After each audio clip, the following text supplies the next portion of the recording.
Mapagpalang araw sa inyong lahat mga bebs, at ito ang unang araw ng simbang gabi at katatapos lamang ng misa. Taon-taon ay ginagawa ko yang kinukumpleto ko ang 9 na araw na simbang gabi. At sana ay magawa ko pa yan kahit uugod-ugod na si bebs. At bago nga nagbasbas si Father at bago niya tapusin ang misa ay pinasiklaban niya kami nitong mga lightings dito sa loob ng simbahan. Abay, napakaganda. Ngayon lang ako nakakita dito ng parol dahil noon yung iba, yung pare ay iba naman ang mga lighting decoration dito. Ngayon ay iba rin at meron nga yang paparol na dating wala. At nag-iisip nga kami kung saan kami magdi-dinner ngayong gabi dahil tinatamad na rin akong magluto mga bebs, at ito ang napili namin. Ang chicken mokja. Ewan ko kung paano bigkasin yan. May yokja ba yan? At mamimili na kami ng aming kakainin dito.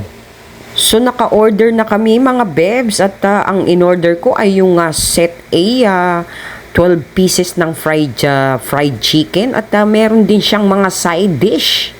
At 20 minutes daw ang serving time. Ang tema ng sermon ni Father ay tungkol sa mga nagsisimbang gabi. Dahil sa totoo lang ay maraming klase ng simbang gabi. At eto na nga, dumating na ang aming pagkain mga bebs. Ito ang unang dumating, ang ramen. At itong bibimbap ba yan ang tawag nila? Na may side dish na kimchi. At eto meron kaming cucumber lemonade. At ito na yung aming fried chicken na may dalawang klase ng sauce. Kasi ayoko nang sama-sama ang sauce mga bebs doon sa fried chicken. Kasi parang nalulusaw at hindi na masarap kainin. So pinahiwalay ko ang kanyang mga sauce. Yan, 12 pieces yan. For the price ng 599.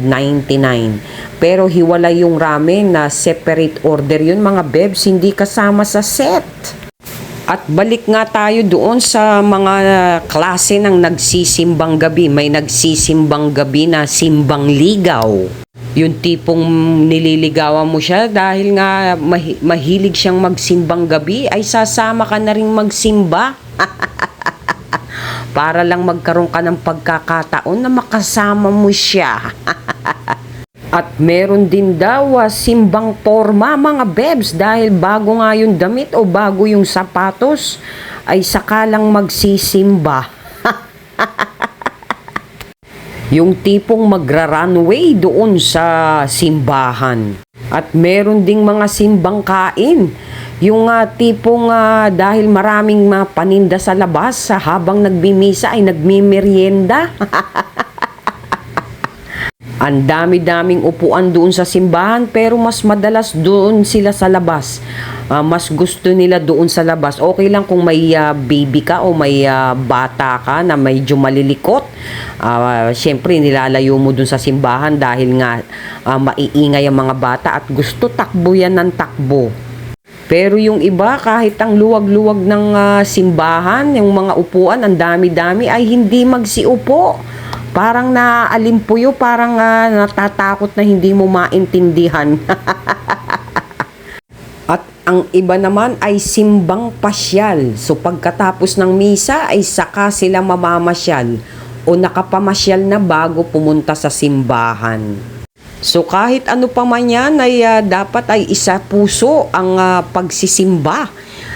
Yung iba talaga ay pagka may simbang gabi, talagang kinukumpleto nila yung araw na yan para mapagbigyan ang kanilang mga kahilingan. Ako ay ganun din mga bebs, humihiling din talaga ako tuwing simbang gabi. Hindi lang sa simbang gabi, araw-araw pag ako ay linggo-linggo pag ako ay nagsisimba, ako ay parating humihiling at nagpapasalamat. Siyempre unang-una muna ang pasasalamat bago ang hiling.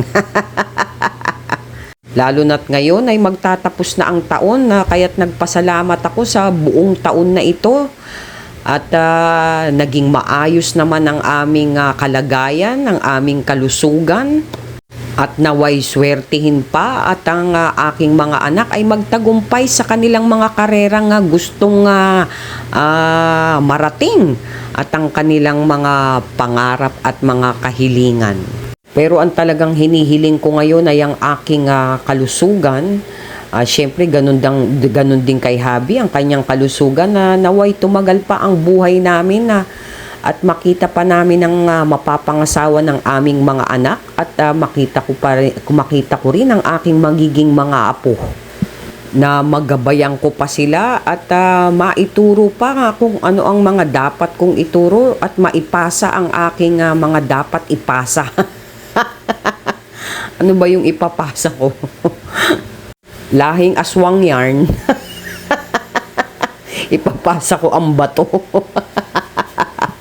So yun lang mga bebs at mapagpalang gabi sa inyong lahat at sumainyo ang kapayapaan at ang pagpapala ng Diyos. Good vibes. Thank you for watching.